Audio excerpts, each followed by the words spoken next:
Sesaat lagi kita akan mengikuti embun pagi.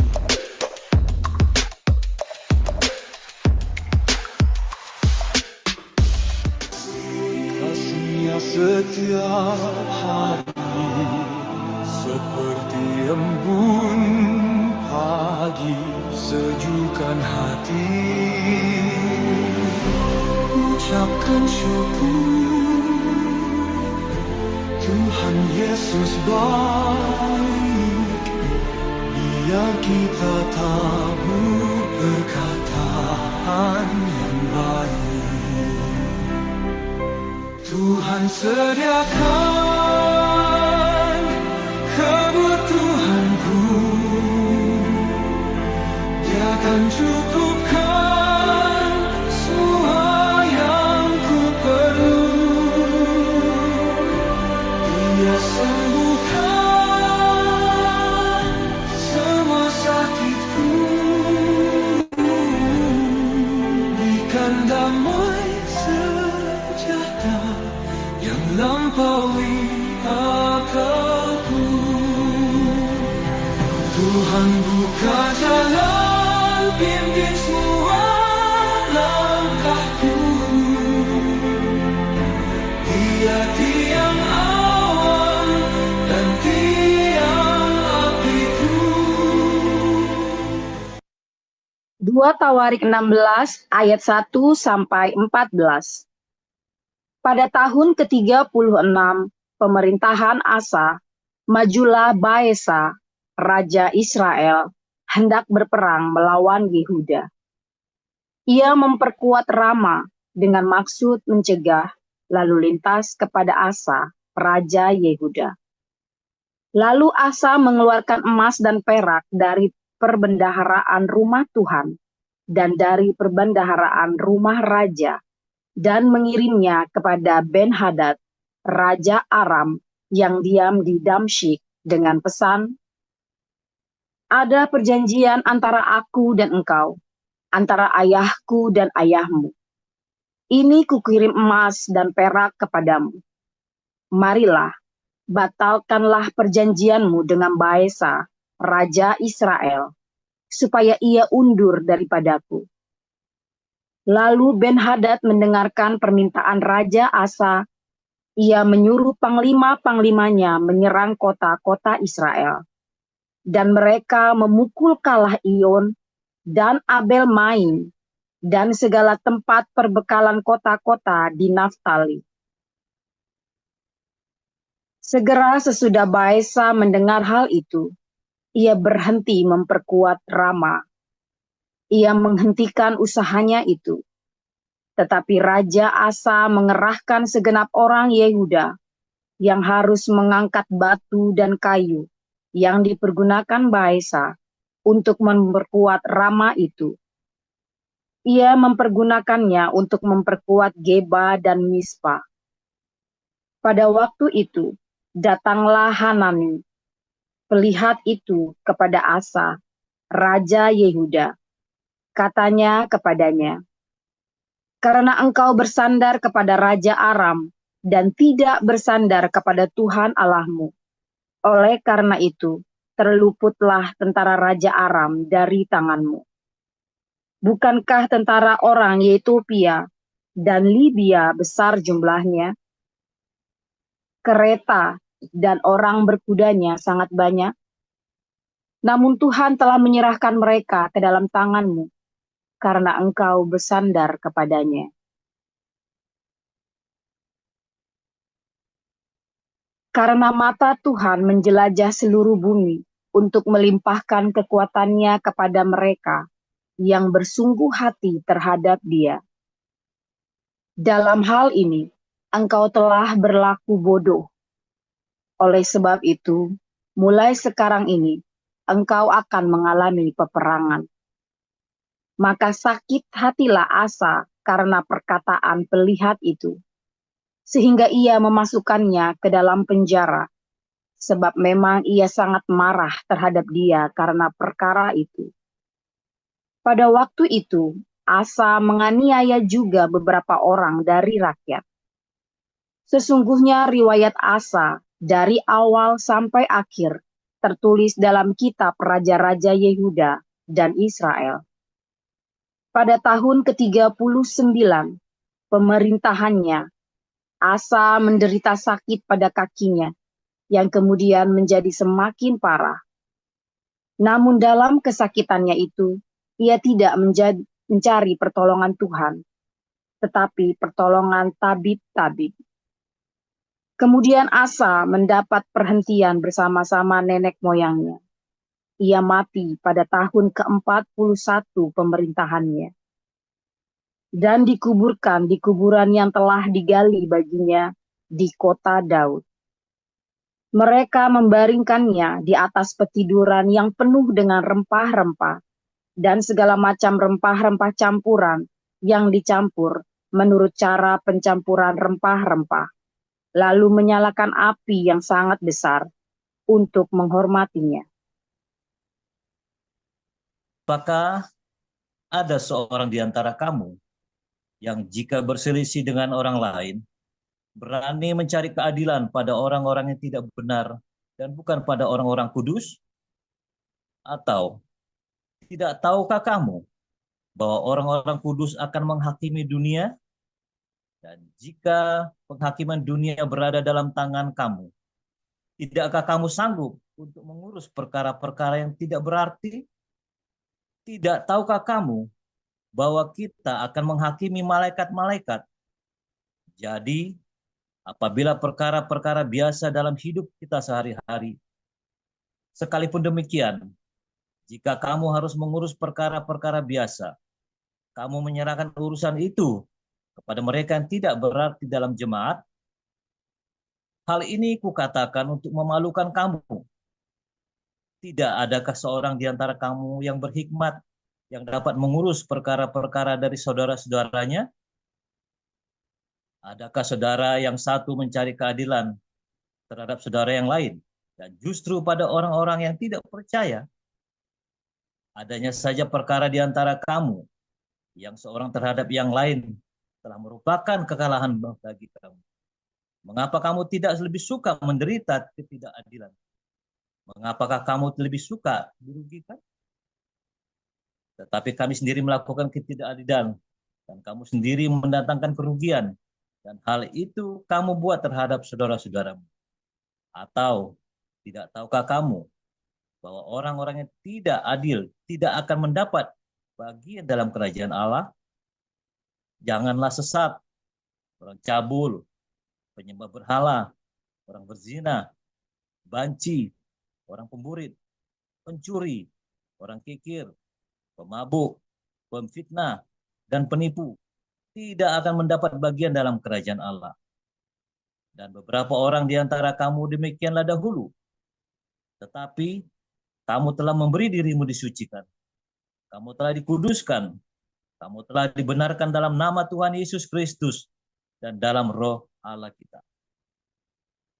Segala sesuatu halal bagiku, tetapi bukan semuanya berguna. Segala sesuatu halal bagiku, tetapi aku tidak membiarkan diriku diperhamba oleh suatu apapun. Makanan adalah untuk perut, dan perut untuk makanan. Tetapi kedua-duanya akan dibinasakan Allah. Tetapi tubuh bukanlah untuk pencabulan, melainkan untuk Tuhan, dan Tuhan untuk tubuh. Allah yang membangkitkan Tuhan akan membangkitkan kita juga oleh kuasanya. Tidak tahukah kamu bahwa tubuhmu adalah anggota Kristus? Akan kuambilkah anggota Kristus untuk menyerahkannya kepada percabulan? Sekali-sekali tidak. Atau tidak tahukah kamu bahwa siapa yang mengikatkan dirinya pada perempuan cabul menjadi satu tubuh dengan dia? Sebab demikianlah kata Nas, keduanya akan menjadi satu daging. Tetapi siapa yang mengikatkan dirinya pada Tuhan menjadi satu roh dengan dia. Jauhkanlah dirimu dari percabulan. Setiap dosa lain yang dilakukan manusia terjadi di luar dirinya. Tetapi orang yang melakukan percabulan berdosa terhadap dirinya sendiri. Atau tidak tahukah kamu bahwa tubuhmu adalah bait Roh Kudus yang diam di dalam kamu, Roh Kudus yang kamu peroleh dari Allah, dan bahwa kamu bukan milik kamu sendiri, sebab kamu telah dibeli dan harganya telah lunas dibayar. Karena itu, muliakan Allah dengan tubuhmu. Demikian firman Tuhan. Haleluya, firman Tuhan selalu baru bagi kita semua yang menanti-nantikan Tuhan dengan penuh dengan pengharapan. Saudara, tadi saya sudah ganti semua. Tadi pengurus, minta maaf, saya tadi lagi nyoba ya untuk menghilangkan B1, B2 tadi ya di belakang nama-nama, karena kan semua penerima bantuan sudah nampak muka ya, nampak wajah. Jadi saya menghilangkan cuma kode supaya jangan nanti ada seperti perbedaan. Oh ini kan jangan sampai begitu juga ya. Jadi kita semua equal di sini, saudara. Namun bagi penerima bantuan diharapkan untuk nampak wajah, kita belajar ya untuk bisa nampak wajah, kecuali memang ada sesuatu yang kurang pas nanti ya, tentu moderator para co-host nanti ngecek ya. Jadi tadi saya menghilangkan tulisan B1 B2 nya ya saudara ya, supaya jangan terus ditengeri orang, oh ini penerima bantuan, nggak usah begitu saudara ya, nggak baik juga ya rasanya ya. Nah nanti namanya Anda jangan rubah-rubah sendiri ya, jangan rubah-rubah nama sendiri supaya pengurus bisa kasih absen, karena untuk menerima bantuan khusus yang komunitas kita harus ada absennya. Mengapa Anda harus datang ke sini? Harus, kalau mau ngasih mah ngasih aja Pak, enggak, kita nggak bisa ngasih aja, kita harus mengajari Anda. Di setiap embun pagi ini ada banyak sekali tips pelajaran kehidupan. Saya pernah dalam posisi Anda. Anak saya dulu sekolah malah nggak ada yang bayari ya saudara. Nah ya, anak saya di sekolah ya, setahun kita benar-benar kandas, nggak ada yang bayari anak saya saudara. Serius saudara ya. Waduh, setiap ambil rapot kita nggak ambil rapotnya. Beneran. Terjun bebas kita waktu itu ya, selama 1 tahun. Oh enggak ya, hampir imbasnya 2 tahun ya. 2 tahun malah saudara ya, 2 tahun. Kita kolaps habis-habisan. Di saat itu, aduh rasa malu apa, sampai anak saya dari international school, sekolah bilingual bahasa Inggris, bahasa Indonesia itu yang bahasa Inggris tuh, tak pindah ke sekolah biasa. Itu aja masih nggak mampu bayar. Sebelumnya saya tuh saya tuh kalau di gereja Tuhan, saya kan tidak pergi ke gereja itu. Cuman kalau saya nyumbang ke gereja itu, kalau saya lagi ada banyak uang, saya sumbang gila-gilaan saudara. Kalau saya nyumbang, hari-hari itu saya bangkrut saudara. Karena saya sekolah nggak bisa bayar. Ya, dan perlakuan dari pengurusnya tidak menyenangkan. Sampai waktu itu karena saya masih tidak dewasa ya, saya sampai ngomong ya, kamu gila ya, saya tuh nyumbang gereja itu banyak sekali, sampai tak ungkit-ungkit saudara ya. Cuma ada bukti transfernya semua, saya nyumbang gede-gede saudara. Saya dilala cuma duit segini kamu. Nah itu ya saudara, sampai saya merasa terhina sekali ya. Tapi itu dulu ya. Kalau Anda mau nyumbang aja saudara, nggak usah diungkit-ungkit. Tapi kan saya nggak dewasa dulu, tak ungkit-ungkit jadinya ya, karena jengkel ya. Karena saya merasa jadi dipermalukan lah gitu ya. Tapi untung ibu gembalanya baik ya saudara ya, baik sekali sama kita, karena kita kenal teman kuliah juga. Nah jadi ibu gembalanya mungkin waktu meeting yayasan kan, ibu gembala udah jangan ini lagi, jangan ditagih lagi, jangan diurusin, jangan dikejar-kejar gitu ya.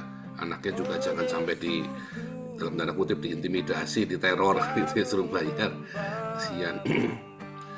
Nah itu selalu ada ya, dan itu sangat memang menyedihkan sekali. Justru di sekolah Kristen kita banyak mengalami, saya dulu sekolah Katolik sama saudara, kasusnya saya malah dulu 6 tahun. Jadi SD kelas 1 sampai SD kelas 6 saya nggak pernah ngambil rapot. Dari SD kelas 1 sampai SD kelas 6 saya nggak pernah ngambil rapot saudara dulu ya, waktu kecil itu.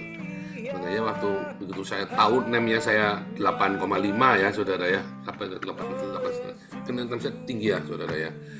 Terus saya bilang sama mami saya, ini jangan sekolah di sini lagi, di sekolah swasta ya. Mami saya ribut ya, jangan. Soalnya apa, udah malu saudara, saking malunya saya ya.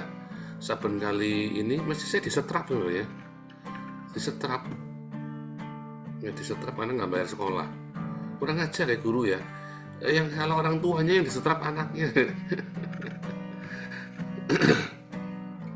Itu terjadi ya. Waduh, ngeri ya saudara ya. Saya tahu rasanya nggak bisa bayar sekolah seperti apa ya saudara ya. Nah, sekarang setiap orang di sini ya, kita usahakan supaya jangan sampai anakmu sampai nggak bisa sekolah gara-gara orang uang apa nggak bisa disupport ya, pakai sepatu bolong. Saya ngalamin 6 tahun terus 6 tahun malah 9 tahun sampai SMP kelas 3 ya. Saya kudu jualan SD porkas, saya baru bisa beli sepatu sendiri tuh. Saya beli sepatu bolong, sepatu bekas terus ya. Seragam juga lungsuran, nggak pernah beli seragam baru saya, lungsuran terus. Sekarang anak-anak Anda pakai tas baru, sepatu baru setiap tahun ya. Jangan sampai ada orang membuli anak Anda gara-gara tasnya bau busuk, bau terasi, bolong-bolong ya, sepatunya bolong mangap ya. Setahun sekali kan dibelikan sepatu. Jangan sampai anakmu ya, teman-teman yang lain punya buku, anakmu nggak ada bukunya. Makanya kita kasih beasiswa juga supaya bisa beli buku yang baik ya, ada persiapan sekolah. Jangan dipakai sama orang tuanya. Aduh, jadi kadang-kadang kalau ngeliat orang tua yang begitu kalian kelewatan loh. Itu kan dana buat anakmu, bukan buat kamu. Biar anakmu itu punya harga diri di sekolah, punya dignity ya. Makanya kamu dikasih, itu buat anakmu, bukan buat kamu ya. Ingat-ingat saudara ya. Aduh, saya wanti-wanti bener-bener ya. Kamu kan sudah susah, kamu udah kere. Jangan sampai anakmu ikut kere gara-gara kamu. Makanya kita kasih beasiswa. Jangan sampai anakmu dibully orang gara-gara kere. Itu anak ingat sampai tua dendam ya saudara. Dan ingat, kasih tahu ini Tuhan yang kasih buat kamu ya. Nah, tetapi ya, di sini kamu harus berani mengakui saya. Canda saudara, bukan mengakui saya. Kamu di sini ya jangan terima uang di sini. Kamu jangan takut malu-malu, jangan. Ya ada orang ya nggak mau masuk ke sini karena takut nanti masuk penjara gara-gara terlibat saya, saudara. Nggak ada urusannya, ya tidak ada urusannya. Belum pernah ada orang dalam komunitas ini yang masuk penjara. KC itu karena dia keluar dari sini, dia nggak nurut saya, makanya masuk penjara. Serius saudara ya, belum pernah ada orang masuk penjara dalam komunitas kita. Bahkan Galarua yang kita drive begitu rupa saja, nggak ada yang masuk penjara saudara selama di sini. Ya kalau sudah keluar dari sini bukan urusan saya, tapi selama di sini tidak ada satupun yang masuk penjara, belum pernah ada dan tidak akan pernah ada. Saya jamin itu.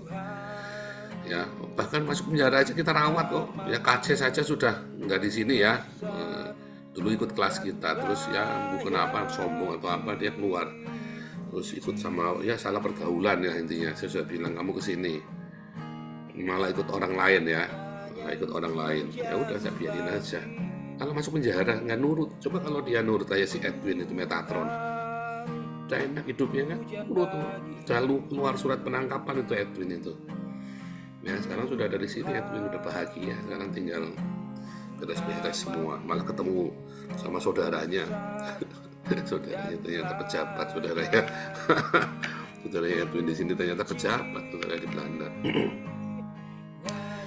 Jadi sekarang ini apa namanya luar biasa sekali ya, komunitas kita ini berkembang terus ya. Tapi resikonya apa? Resikonya komunitas kita karena berkembang dengan cepat, ya pasti ada gesekan, ada gegeran. Nah, terutama di dalam pengurus. Jadi ketika kita memberikan beasiswa ke Anda, itu kita di dalam itu kita ribut, ya. Ketika kita memberikan bantuan sembako, ketika kita kasih makan, selalu ada orang-orang yang punya perbedaan, ya, konflik sesama pengurus. Nah, so far konflik ini paling berakhir dengan salah satu keluar mutung, ya paling parah ya, keluar mutung lalu nggak ikut komunitas lagi, ngilang. Saya sayangkan ya, harusnya nggak perlu hilang ya. Kalau pendapat Anda tidak disetujui bukan berarti kami menolak Anda ya. Lalu saya dengan pengurus kadang-kadang saya nggak setuju, cuma saya biarin aja ide untuk bikin depot segala macam, kita nggak disetujui, ya saya diamkan saja, ya kan. Saya punya beberapa, ya dulu ada markasi disuspend ya 1,5 tahun ya sama Pak Stephen. Waduh, saya panik ya saudara kita. Ya, saya diam saja, tapi ternyata baik, ya ternyata mendatangkan kebaikan. Walaupun saya nggak setuju sama Pak Stephen, tapi ternyata baik. Sekarang ada markasi, ya sudah disuspend semuanya, ya harap proyek-proyek di cancel semua. Terus sekarang malah bagus. Ya malah kita punya proyek NTT, kita punya proyek Eropa, ya kan. Dalam kasih itu NTT kita mau kasih sembako ya di sana ya, sama bangun rumah. Kita juga bikin kasih beasiswa untuk 100 anak NTT. Bayangin 100 anak ya, ini berarti kurang lebih ya berapa tuh, setidaknya 30 juta setidaknya minimum kan, 100 juta tuh sama bangun rumah ya, tiap bulan ya. Ini tegangan tinggi, ini proyek tegangan tinggi, 100 juta tiap bulan saudara ya. Harus masuk sini, harus masuk. Kenapa? Karena di sini kamu diajarin tiap hari. Kamu kan nggak mungkin kamu mau kere terus kan. Saya bilang kere, maaf ya, saya nggak menghina, karena saya juga pernah mengalami kere.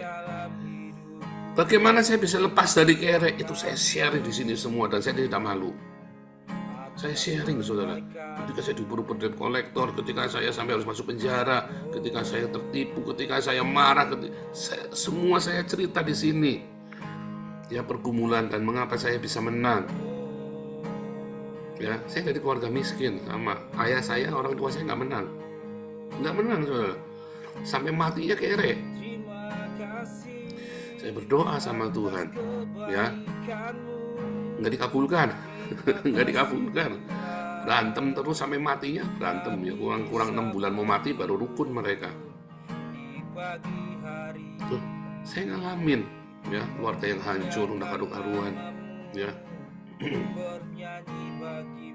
hancur lebur keluarga saya itu ya, orang tua saya itu. Nah, saya cerita sama Anda, salahnya di mana? Saya ceritakan Anda dengan saya open semua, tidak ada yang saya tutupi. Ya, salahnya di mana? Di mana salahnya saya? Di mana saya cerita ini loh. Dan itu adalah kesalahan yang umum. Ya, kesalahan yang umum terjadi. Karena saya juga mengamati, saya sekolah tinggi ya. Saya sekolah lama, saya sekolah ya sampai doktor. Jadi saya pun mengamatin. Nggak asal ngomong jeplak. Ya, saya nggak subjektif, tapi saya ngomong dengan objektif. Saya cerita ini loh masalahnya. Saya belajar psikologi, saya belajar segala macam tentang ilmu sosial, saya belajar segala macam ya. Dan kalau Anda nurut sama yang saya omongkan, seharusnya kamu tidak lebih dari 2 tahun ya, sudah mulai ada perbaikan. Maksimum 4 tahun kamu sudah pulih. Sebenarnya masalahnya banyak yang nggak nurut, bandel, terlalu bandel. Sampai kalau saya ketemu pengen tak cewek saudara ya, minta keplak ndase saudara. Ini orang bandel sekali. Bukan saya benci, bukan, tapi kemerempet, ini orang bandel banget sih. Udah diajarin. Terutama itu ya, sesama kita yang berantem di chat YouTube tuh tadi pagi itu. Tadi malam.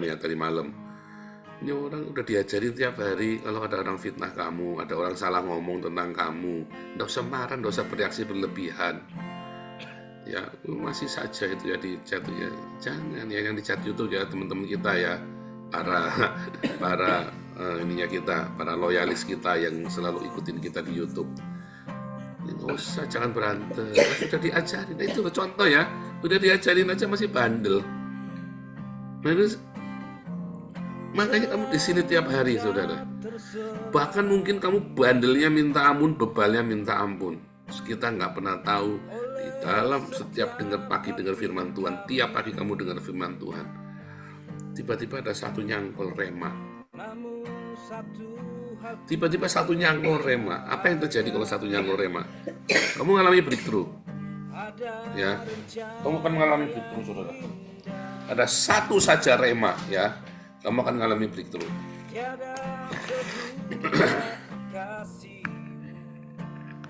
Langsung rumah tanggamu pulih, anak-anakmu baik, ekonomi baik.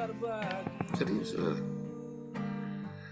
Serius, pasti breakthrough. Ya. Nah, di dalam masa-masa itu ada orang yang gesekannya sama saya, saudara. Nah, ini kan Blair gesekannya sama saya.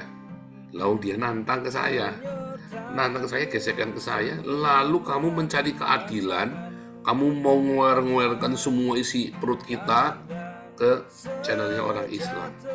Nah, itu yang namanya mencari keadilan kepada orang tak beriman itu loh. Saya sangat menyayangkan orang-orang seperti ini ya. Buat saya mereka sudah bukan teman kalau mereka sudah nyebrang ke Islam. Kalau kamu masih ngomong-ngomong, ngerasain saya, jelek-jelekin saya di channelnya orang Kristen, saya masih bisa terima. Ya biasa, namanya orang salah paham kan boleh. Tapi kamu ke orang Islam, kamu ngower-ngowerin saya, saudara. You, me, and. Bukan saya benci kamu, tapi saya tidak tahu siapa kamu. Ya tiba-tiba kamu jadi mualaf, saya pusing nanti, saudara. Jadi and, sudah selesai. Siapapun kalian orang Kristen, bertengkar sesama Kristen, lalu kamu masuk ke channel orang Islam, jelek-jelekin orang Kristen lain, saudara. And buat saya, selesai. Siapa dulu? PS Sarah ngaku pastor ya, ngaku pastor, tapi saya nggak tahu itu carinya sama orang Islam. Pernah saya marahin ya saya kebongkar, gue tak omelin, saudara. Pergi ke orang Islam, Wijaya, Alengso, siapa lagi itu pergi ke orang Islam. Buat saya sudah end, finish kamu. Kamu bukan teman orang Kristen, kamu temannya orang Islam. Kamu pengkhianat. Ya, mencari keadilan kepada orang tak beriman kan udah ngajar. Kiamat itu ya, buat saya udah end, makanya tak pisui langsung, saya najis. Buat saya najis, saudara. Ngomong sama orang itu najis buat saya. Serius, saudara, najis. Kenapa? Ya, nggak senang aja, saya nggak mau. Kamu pengkhianat, kan saya nggak tahu. Saya tidak tahu kamu akan mengkhianati siapa lagi yang akan kamu khianati. Ya, ketika kamu sudah nyebrang ke orang Islam, kamu sudah berkhianat. Kata Yohanes bilang, ngasih salam pun jangan. Bukan kita benci, tapi kamu harus hati-hati. Berarti orang ini tega. Ya, di kiamat siapa lagi itu ya yang rajin ke orang Islam, jelek-jelekin orang Kristen di tempatnya orang Islam. Nah, itu hati-hati itu, saudara. Kamu udah nggak usah dengerin lagi. Ya, kalau perlu busur-busur bilang, pengkhianat, Yudas gituin aja. Yudas itu bukan ketika kamu si Ruben Onsu, itu bukan, itu namanya orang nggak punya iman. Ya, si Richard Lee itu namanya bukan Yudas. Yudas itu ya kayak si kiamat itu, dia ngaku Kristen tapi ngelaporin kita orang Kristen, orang Islam. Yudas itu lah si Amin Wijaya. Katanya konangan dia cabul juga ya, menghamili janda. Cabul juga si Amin Wijaya ternyata. Akhirnya kan semua kebongkar semua kan. Kita tinggal belum tahu tuh hal yang sok. Ya, lihat aja suatu ketika Tuhan buka satu-satu ya orang-orang yang nyebrang ke orang Islam ini, ya kan, yang mengorbankan kita orang Kristen untuk mencari keadilan.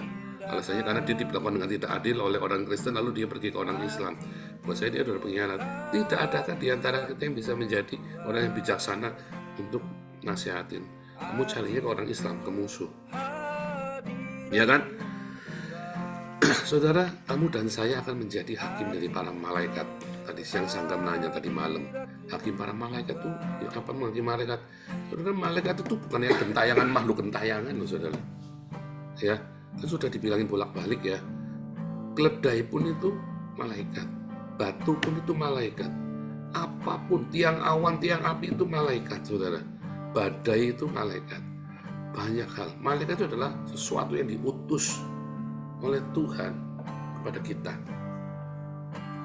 Mengapa kita menghakimi para malaikat? Ada dua. Ya. Kalau Anda lihat customer service ya, terus Anda kan disuruh kasih senyum atau marah, kasih emoticon itu kan, disuruh ngeklik. Nah, Anda kan sudah menghakimi customer service itu kan. Anda pergi ke customer service-nya itu Telkomsel, terus nanti di mejanya dia ada dari gambar senyum sampai gambar marah. Anda mau pilih yang mana? Oh, kalau customer service-nya baik, kamu kasih senyum yang paling bagus, bintang 5. Kalau jelek, kamu kasih bintang yang paling rendah.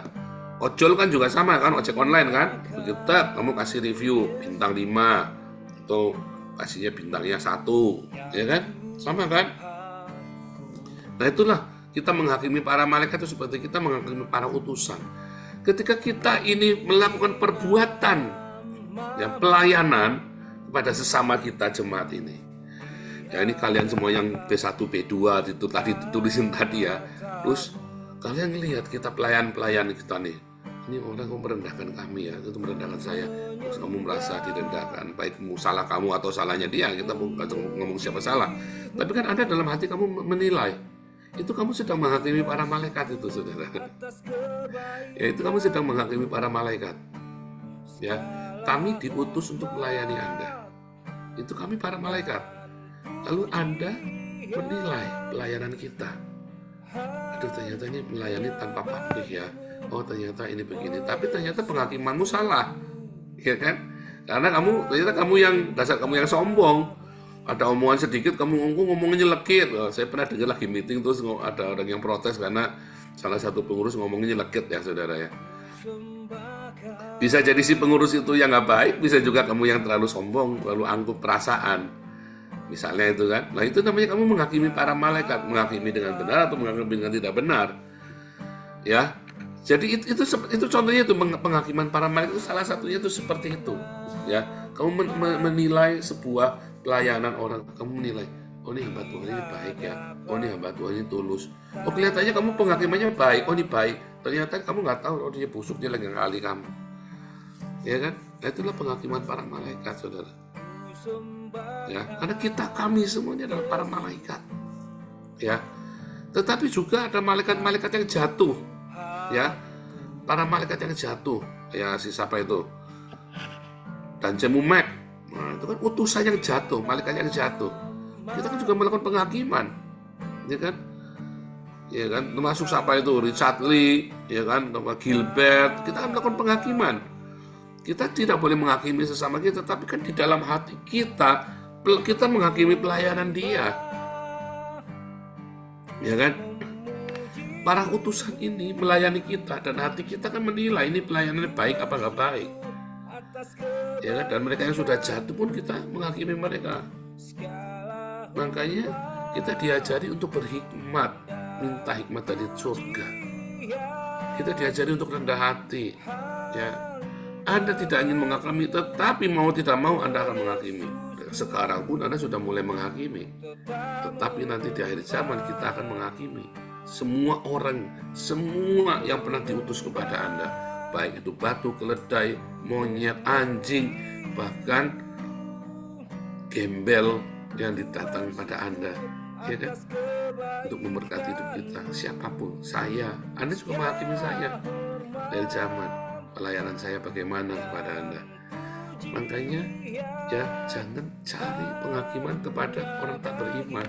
Mintalah penghakiman kepada Tuhan. Ya, belajar untuk jangan apalagi menghakimi. Sebisa mungkin kita jangan menghakimi walaupun tetap ada penilaian di hatimu. Tapi selalu datang pada Tuhan. Minta hikmat dari surga.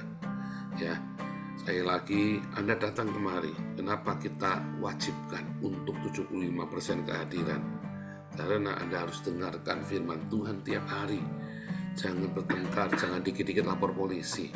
Ada orang yang sok gara-gara adiknya polisi, kakaknya polisi, omnya, tantenya, dikit-dikit lapor polisi, dikit-dikit lapor polisi, dikit-dikit lapor polisi. Nyilai banget nih orang ini, saudara ya. Saya dulu maklar kasus. Saya tahu kalau namanya lapor polisi itu apa, saudara. Kalau saya punya utang, orang itu lapor polisi nggak tak bayar sisa uangnya, saudara. Serius nggak tak bayar. Kenapa? Mendingan saya bayar polisinya. Saya punya utang 1 miliar, orang itu udah urusan polisi. Saya kasih polisinya 100 juta. Nggak akan lanjut itu perkaranya, saudara. Jangan Anda percaya saya. Ya, nggak akan lanjut perkaranya. Sudah saya lakukan. Ya. Ini jangan dikit-dikit lapor polisi, jelek saudara ya. Jangan dikit-dikit lapor polisi, Belajar kamu untuk punya hati yang mengalah, belajar punya hati yang mengampuni, belajar. Ini berkatmu banyak, ya. Kecuali kamu diperkosa, kecuali kamu mau dibunuh, nah itu lapor polisi. Tapi kamu cuma masalah utang, masalah tersinggung, pencemaran nama baik, ya lapor polisi. Kepret masalah-masalah begitu aja lapor polisi, jelek teman, ya kan? Coba ya kan, kamu masalah CKRM kecuali itu hanya dua hal. Saya ya masalah KDRT yang luar biasa, sama kedua masalah pemerkosaan, masalah seksual, kamu lapor polisi.